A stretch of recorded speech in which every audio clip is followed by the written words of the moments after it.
Pozdrav ljudi, dobrodošli u još jedan video. Danas ništa posebno, samo ćemo malo oprati auto jer je u katastrofa stanju. I nakon padala je kiša tu sad jedno mjesec dana bez sati puhala ono katastrofa to bilo vrijeme.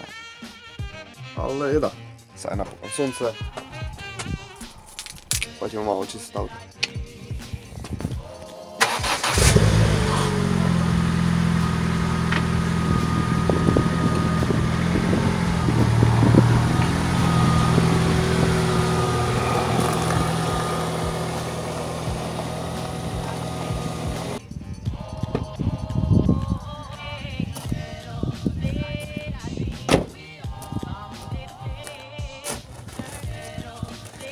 Kao što vidite, auto je dosta prljav. Ono, dobro bi mu došlo malo ljubavi.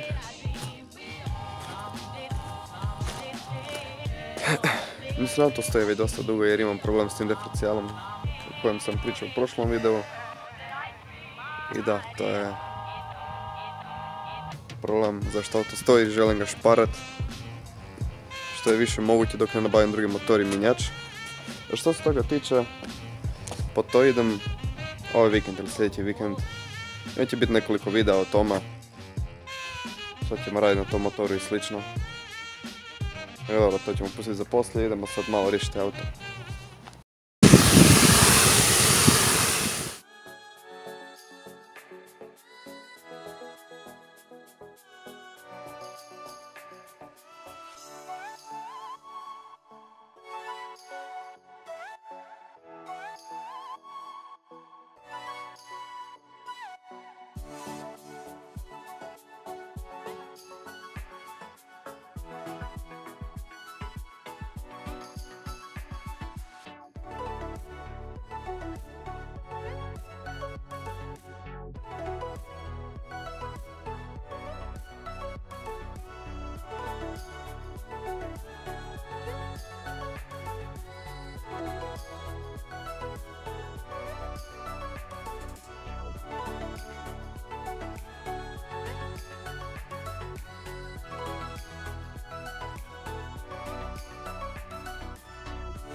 A few moments later.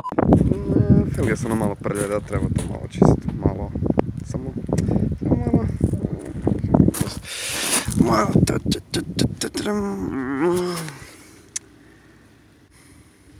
malo treba to čistiti, sad ćemo to riješiti. Znači auto je sada čist izvana, pogledajte tefeli kako se to sjaji.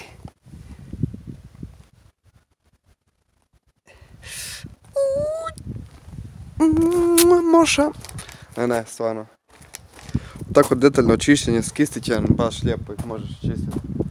Sve ono od kočnica što bude crno, baš sve ide ča. Uglavnom, dobro, sve auto čist. Želio bih iskoristiti ovu priliku.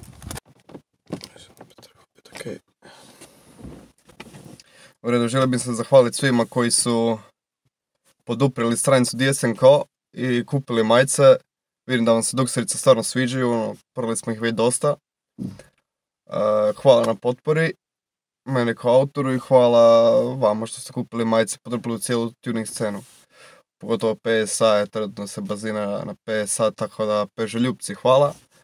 Uskoro će biti još, ali neću vam reći šta, te morate jednostavno pričekati da vidite. Bićete obavješteni baš u vezi svega, tako da ne morate misliti ni brinuti se. I da, još jednom mi se htio stvarno zahvaliti svima koji su kupili dukserice, još uvijek nije kasno, još uvijek možete, link je dole u opisu, još uvijek možete kupiti dukserice, imam jednu majicu kratkih rukava, Peugeot VRC. Biće još tih majici i kratkih i dugih, ali trenutno smo... 2 days later. Znači, video koji ste vidjeli prije, to je snimano prije 2 dana. Snimao sam sve i sa GoPro-om i odjedanput kad sam išao letirat sam da mi GoPro uopće nije snimao cijelo to vrijeme i onda ćemo spojiti 2 videa u jedan, očito.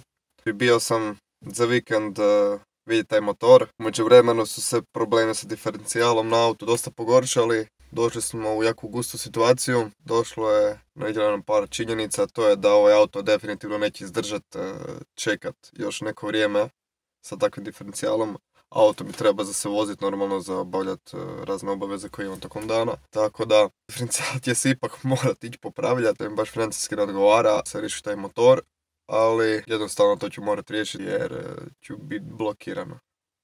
All around me are familiar faces.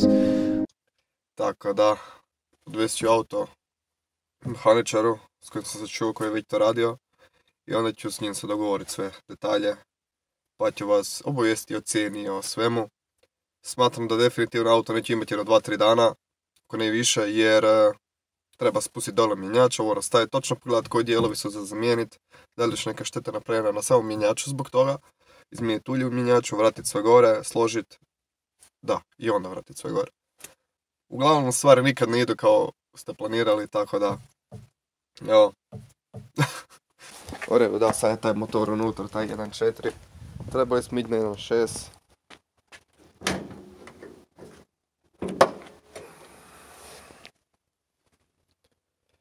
Ne znam sad. Ne znam da li mi se isplati. Mislim, i dalje želim mijenjati motor. Ne znam da li hoću na kraju. Ako promijenim taj mjenjač, stvarno ne znam da li ću to raditi. To jest ne mjenjač, diferencijal. Ako promijenim taj diferencijal, stvarno ne znam da li ću to ići raditi. Vidjet ćemo. Uglavnom, šta da vam kažem, stvari nikad ne idu onako kako ste zamislili i to je to. Ali dobro, nema veze. Bitno je ne stat i nastaviti raditi. I slijediti ono što želiš i kad tad to će biti na svoje. Sad idemo u Pazin. Vidjet ćemo što će reći mehaničar, da ćemo njegovo mišljenje. Kako šta ovo ono, možda se stvarno na kraju krajeva i ne radi o diferencijalu. Ja se iskreno nadam, ali da, prilično sam siguran da se radi.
U redu, znači sada smo išli tu kod mehaničara, ću se malo posavjetovati s njim, šta, kako, ovo, ono. Papa, 206, falit ćeš mi. Ali dobro, vidit ćemo se mi uskoro.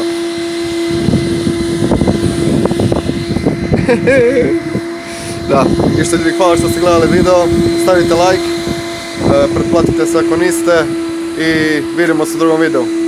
Peace out. I feel so close to you right now, it's a force field. I wear my heart up on my sleeve like a big deal. Your love pours down on me, surround me like a waterfall.